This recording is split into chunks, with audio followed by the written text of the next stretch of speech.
Hello there, you with the beautifully feeling heart. Yes, I'm talking to you. The one who feels things so very deeply. The one who notices the slightest shift in a room, or the unspoken words hanging in the air. Your sensitivity is not a burden. It is not a flaw. It is a profound way of connecting with the world. It is an unfiltered experience of life's textures.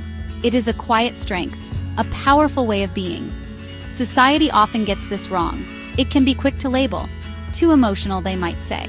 Or, you're just being oversensitive. These words sting, don't they? They can make you feel like you're too much, or somehow incorrect. But please hear me. These labels are often reflections of their discomfort, not your deficiency. They are misunderstandings of your magnificent depth. Don't let them dim your shine. Your sensitivity means you experience joy more intensely. You appreciate beauty on a cellular level. You connect with music, art, and nature profoundly. Your empathy? It's probably off the charts. You can truly feel what others are feeling. This makes you an incredible friend, a compassionate colleague, a deeply caring human being. These are not small things. Today's world can feel incredibly loud, can't it? It moves at a breakneck pace. It often celebrates the bold and the brash. For those of us who are sensitive souls, this environment can feel like a constant assault, like trying to hear a whisper in a rock concert. The prevailing message seems to be toughen up, or don't be so soft. This pressure is immense. It can make you question your very nature. But your nature is not the problem. This pervasive, too cool to care culture is a heavy cloak. It encourages detachment. It praises indifference. It suggests that showing emotion is a sign of weakness. So many of us try to wear this cloak. We attempt to build walls around our tender hearts. We pretend not to feel the barbs or the beauty. But this act of numbing ourselves is utterly exhausting. It's also deeply damaging to our spirit. It disconnects us from our truth and from each other. Social media often turns the volume up on this pressure. We scroll through feeds filled with curated perfection, with displays of performative indifference. It can make you feel like an anomaly, if you are someone who cares deeply. Let's explore a new way to understand your inner world. Imagine your emotions, your thoughts, your very essence as a unique and intricate ecosystem. Perhaps it's a lush, secret garden filled with rare and beautiful blooms, or maybe it's a vibrant coral reef, teeming with diverse life and color. This is the heart of the emotional ecosystem theory. It helps us see our inner selves as living, breathing landscapes that require care and attention. Sensitive people, like you, possess exceptionally rich emotional ecosystems. Your inner landscapes are incredibly complex. They are home to a vast array of emotional flora and fauna. You experience a wider spectrum of emotional weather. Your storms might feel more intense, yes, but your sunshine? It's dazzlingly bright. Your capacity for joy, for love, for empathy is immense. This richness means you have more to draw upon, more to offer, more to feel. This inner richness is an undeniable strength. It is the fertile ground from which creativity springs. It is the wellspring of deep, meaningful connections with others. It allows you to perceive subtle nuances. So, what does genuine support truly look like? Especially for a sensitive girl, with such a rich and intricate emotional ecosystem. It's far more than someone just nodding their head while you speak. It's deeper than a quick, "Don't worry, you'll be fine." While well-intentioned, these responses often miss the mark. They can feel dismissive.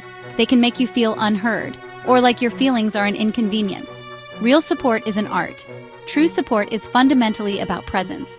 It's about someone being willing to truly sit with you, in your feelings, whatever they may be, without an urgent need to fix them, or to make them go away. It's about them being comfortable with your discomfort, or your joy, or your tears, or your quiet contemplation. It's a shared space, where your emotions are allowed to simply be, witnessed, and held with gentle respect. Validation is another cornerstone of real support. It's hearing those magic words, "I understand this is hard for you," or "Your feelings make perfect sense to me," or even, "I may not fully get it, but I see this matters to you." Validation doesn't necessarily mean agreement. Section 5. Finding your calm. The importance of a nervous system match. Let's delve into something subtle but powerful. The energy between people. How does being around a particular person make you feel? This is where the concept of a nervous system match becomes important. It's about more than shared interests or good conversation. It's about a fundamental sense of somatic safety. Some people can feel like static electricity to our systems. Their energy might be too chaotic. Perhaps they are chronically stressed or anxious, or maybe their communication style feels critical or demanding.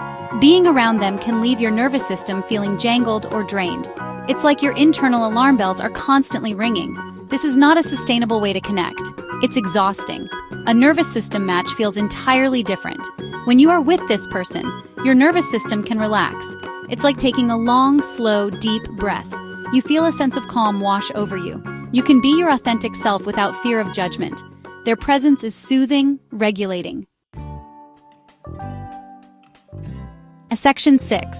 Whispers of the Heart. Stories of Connection and Misunderstanding. Let me tell you about Maya, a wonderfully sensitive young woman. She found joy in art, in poetry, in long meandering conversations about life. Her first serious boyfriend, however, found her depth a bit much. He preferred things to be light, easy, always fun. He shied away from her emotional intensity.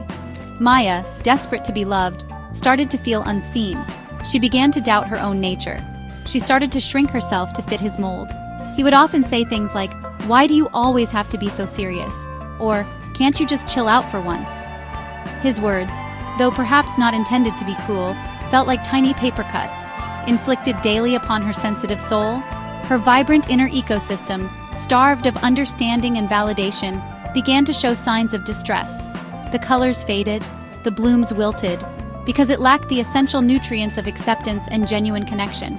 She felt profoundly alone even when with him. Then there's the story of Chloe. She too possesses a deeply sensitive spirit. After some relationships that left her feeling misunderstood, she met Liam.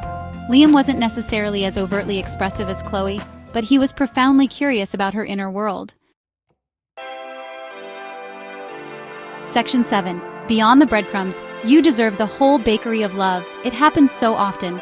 Sensitive girls, women with these vast inner worlds, can become accustomed to receiving so little, to subsisting on emotional breadcrumbs. Why? Because true understanding, genuine empathy can feel like such a rare commodity, in a world that often prioritizes the superficial. So sometimes we lower our standards. We settle for partners, for friends, who offer only the bare minimum of emotional support, believing it's all we can expect. But please, hear this loud and clear. You deserve so much more, infinitely more. You deserve a love that feels like coming home, a love that wraps around you like the warmest, softest blanket, a love that nourishes your entire being, not just the convenient, easy-to-digest parts of you. You deserve a partner who is not intimidated by your depth, but fascinated by it. Someone who wants to dive in, not just dip a toe in the shallows. The bare minimum is not a celebration of your unique spirit. It is, quite frankly, an endurance test. It's like trying to grow a magnificent oak tree in a tiny, barren pot. It slowly, insidiously erodes your self-worth. Section 8. The Gentle Rebellion, Choosing Peace and Guarding Your Tender Heart. Sometimes the relationships that feel the most intense, the ones full of dramatic highs and lows, are not actually the healthiest for us, especially for sensitive souls. That roller coaster of passion and conflict can feel addictive. It can be mistaken for deep connection. But more often than not, it's a recipe for a dysregulated nervous system, leaving you feeling perpetually on edge, anxious, and utterly exhausted from the emotional whiplash. I invite you to consider a different path. Choose peace, choose calm, choose relationships that feel like a gently flowing river, steady, nurturing, and life-giving, rather than a constant raging storm. This isn't about choosing a boring love. Not at all. It's about choosing a sustainable love, a love that replenishes your energy, rather than depletes it, a love that provides a safe anchor in the often turbulent seas of life. This is a profoundly wise choice. Protecting your softness, your tenderness, is an act of profound courage, especially in a world that often seems determined to harden us, to make us cynical. Don't let past experiences of misunderstanding or relationships that lacked adequate support. Section 9. Building Your Haven, Becoming Your Own Safe Harbor and a Call to Nurture. Ultimately, the most reliable, most enduring safe space you can ever cultivate is the one that resides within yourself. Supportive partners are a wonderful blessing. Cherished friends are absolutely crucial for our well-being, but the foundation of it all, the bedrock upon which healthy relationships are built, is your own unwavering self-acceptance, your own deep understanding, and your own profound love for the sensitive soul that you are. Learn to mother your own tender heart, to be the gentle, validating voice you long to hear when others didn't understand.